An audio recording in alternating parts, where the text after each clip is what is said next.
وأمانة من العذاب من العذاب وسوء الحساب وسوء الحساب وصلى الله وسلم على سيدنا محمد على سيدنا وعلى محمد وعلى آله وصحبه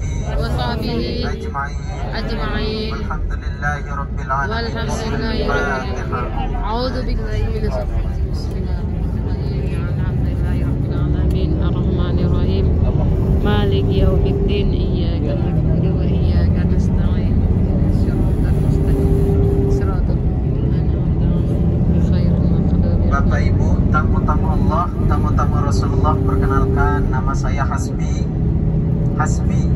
Saya ada Hasbi Allah, ya, biar mudah ingatnya. Nama saya Hasbi Allah. Saya dari Lombok. Alhamdulillah sudah tinggal di kota Mekah selama 6 tahun. Masya Allah. Sudah 6 tahun berdomisili di kota Mekah. Saya sekarang berada di Madinah untuk menjemput Bapak Ibu, menemani perjalanan selama di kota Madinah dan kota Mekah. Mudah-mudahan perjalanan kita diberi kelancaran oleh Allah Subhanahu wa Ta'ala. Diberikan kesehatan semuanya. Amin. Tidak ada hambatan sama sekali. Amin. Ada salah satu amalan doa yang diajarkan Rasulullah Sallallahu Alaihi Wasallam kepada Sayyidatuna Fatimah radhiyallahu anha, agar ketika melaksanakan ibadah karena Allah Subhanahu wa Ta'ala diberikan kekuatan dan kesehatan. Bapak Ibu sudah tahu? Bapak Ibu mau tahu? Nah, mau tahu apa tidak nih? Bapak Ibu sudah sering mengamalkannya, cuman tidak tahu ya. Itu adalah amalan yang diberikan oleh malaikat Jibril. Waktu itu Sayyidatuna Fatimah datang kepada Rasulullah mengadukan kekurangan pangan yang beliau alami.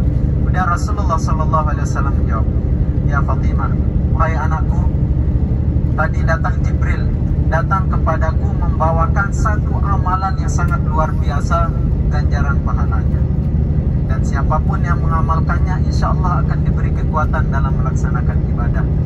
Jika dia yakin karena Allah Subhanahu wa Ta'ala, yakni Subhanallah 33 kali, Alhamdulillah 33 kali, Allahu Akbar 33 kali.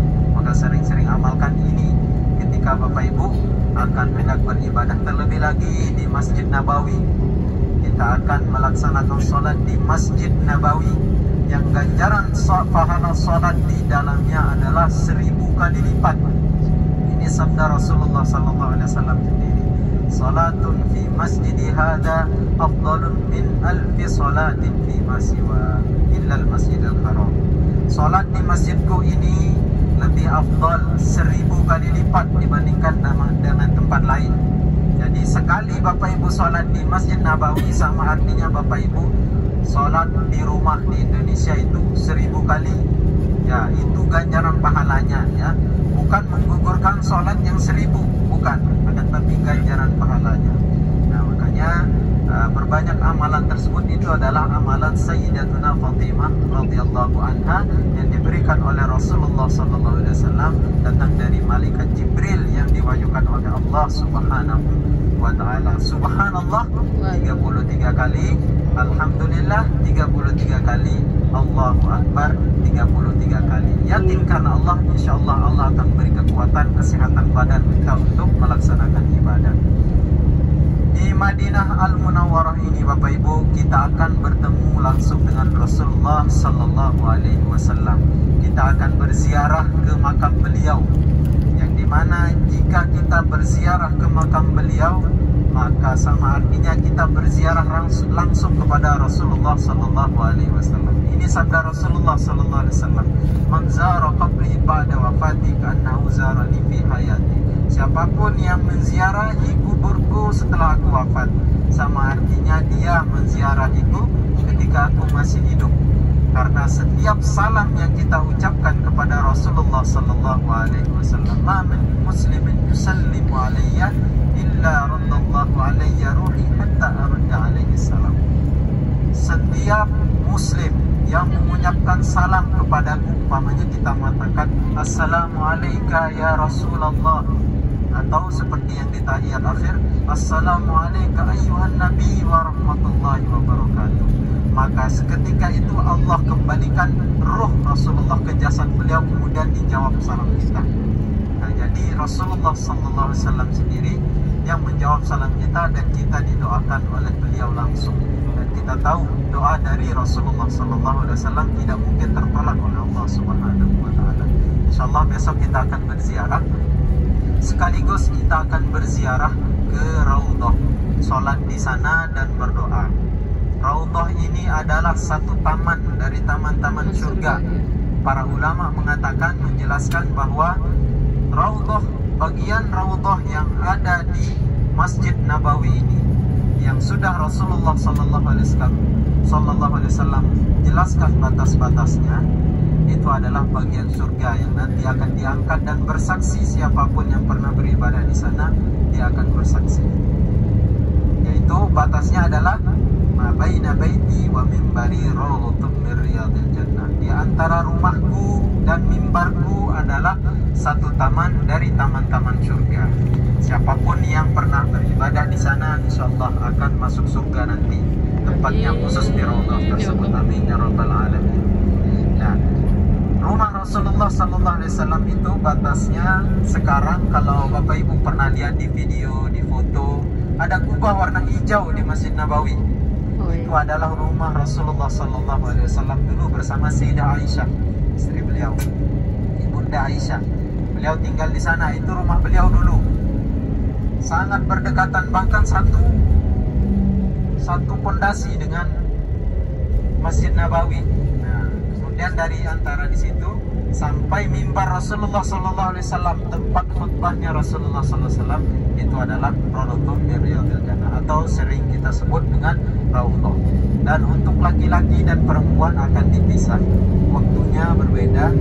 Nanti untuk yang perempuan akan ada pembimbing wanita, akan ada mutawifahnya nanti, itu yang akan menunjukkan pembimbingnya nanti untuk sholat dan berdoa di Raudhah tersebut.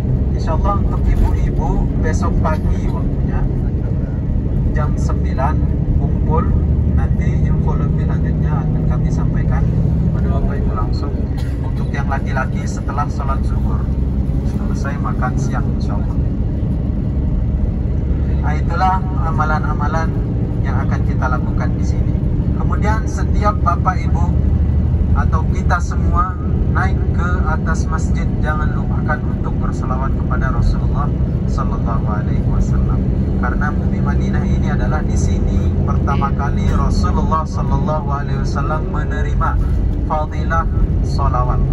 Ketika itu Rasulullah Sallallahu Alaihi Wasallam sedang bersedih setelah peperangan Uhud. Kemudian datang malaikat Jibril, wahai Muhammad, aku membawakan kabar gembira untukmu. Apa itu? Kemudian Rasulullah SAW diberikan fadilah salawat. Man shalla alayya marrah sallallahu alaihi asyra. Siapapun yang berselawat kepadaku sekali, Allah akan membalasnya 10 kali salawat. Man shalla alayya asyra marrah sallallahu alaihi mi'ata marrah. Siapapun yang berselawat kepadaku 10 kali, Allah akan membalasnya dengan 100 kali salawat. Dan satu salawat dari Allah itu adalah rahmat. Rahmat Allah itu kita tahu lebih berharga dari dunia dengan segala isinya. Itu satu rahmat Allah Subhanahu wa Ta'ala. Kemudian man shalla alayya mi'ata marrah sallallahu alaihi alfa marrah. Siapapun yang berselawat kepadaku 100 kali, Allah akan membalasnya dengan 1000 kali selawat. Man shalla alayya alfa marrah haramallahu jasadahu 'ala an-nar. Siapapun yang berselawat kepadaku sehari 1000 kali, Allah akan haramkan jasadnya masuk neraka. Itu adalah fadilah salawat. Maka banyak-banyak membaca salawat. Terlebih lagi sekarang kita di bulan apa Bapak Ibu?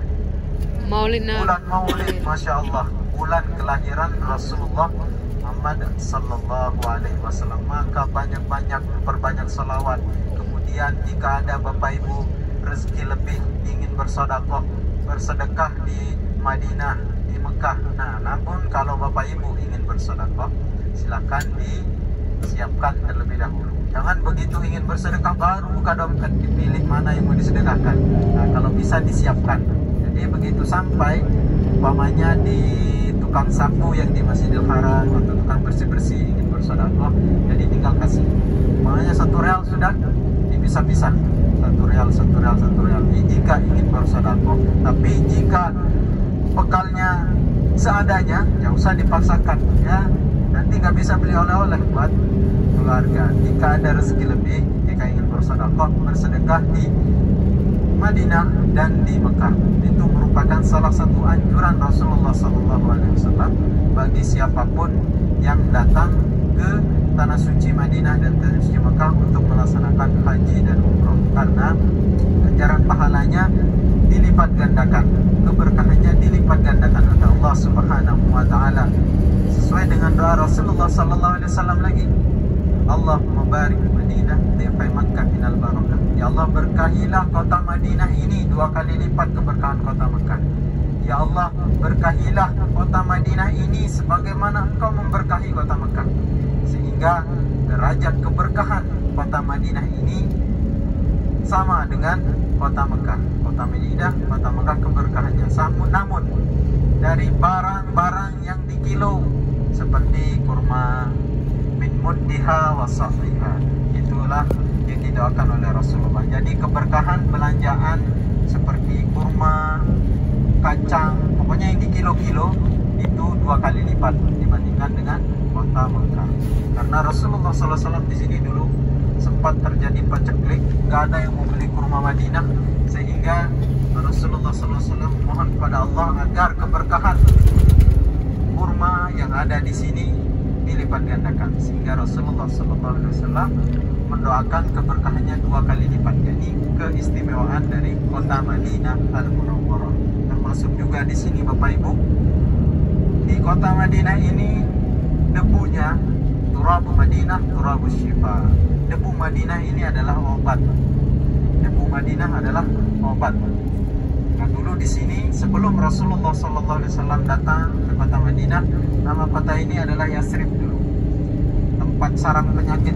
Bahkan ibunda Rasulullah SAW, Ummu Aminah, Sayyidah Aminah, meninggal ketika meninggalkan kota Madinah. Ketika keluar dari kota Madinah, beliau menderita sakit yang menyebabkan beliau meninggal dunia di sebuah tempat namanya Abwa, di pertengahan jalan Mekah Madinah. Nah, di situ beliau meninggal dan dimakamkan di sana. Nah, itulah kota Madinah zaman dahulu. Kemudian di samping keberkahannya, dilipat gandakannya pahala di tanah suci Madinah ini, maka begitu pula ganjaran dari keburukan yang dilakukan di sini. Man ahdatsa fiha hadatsan aw awa muhdisan fa alaihi la'natullah wal malaikah wan nasi ajmain. Siapapun yang berbuat buruk, berbuat jahat di kota ini, atau membantu orang lain berbuat jahat, maka atasnya laknat dari Allah Subhanahu wa taala, para malaikat dan seluruh manusia. Di akhirat nanti dia tidak akan diterima amalan sunnah dan wajibnya, siapapun yang berbuat jahat di sini. Jadi jaga hati baik-baiknya selama di 2 tanah suci. Terlebih lagi nanti akan melaksanakan ibadah umrah, dan untuk program-program selanjutnya nanti akan kami sampaikan. Bapak Ibu rahimakumullah, alhamdulillah kita sudah memasuki tanah suci Madinah, tanah haram Madinah, yang dimana di bagian wilayah tanah haram ini tidak akan bisa dimasuki oleh fitnah Dajjal. Nanti ketika Dajjal diturunkan, semua kota, semua negeri di seluruh dunia ini akan dikuasai oleh Dajjal selama 40 hari, kecuali 2 kota, yakni kota Madinah dan kota Mekah. Itu yang tidak bisa terkena fitnah Dajjal. Sehingga Rasulullah SAW mengatakan, sesungguhnya iman akan kembali ke kota Madinah ini sebagaimana ular yang kembali ke sarangnya. Jadi siapapun yang beriman kepada Allah Subhanahu wa taala pasti akan kembali ke kota Madinah. Alhamdulillah Bapak Ibu sudah sampai di tanah suci ini. Ya, maka manfaatkan sebaik mungkin waktu hanya beberapa hari di sini, ya, hanya 5 hari kurang lebih. Kemudian 5 hari di Mekah kurang lebih. Nah, manfaatkan waktu tersebut sebaik mungkin. Jika Bapak Ibu umpamanya merasa kelelahan atau merasa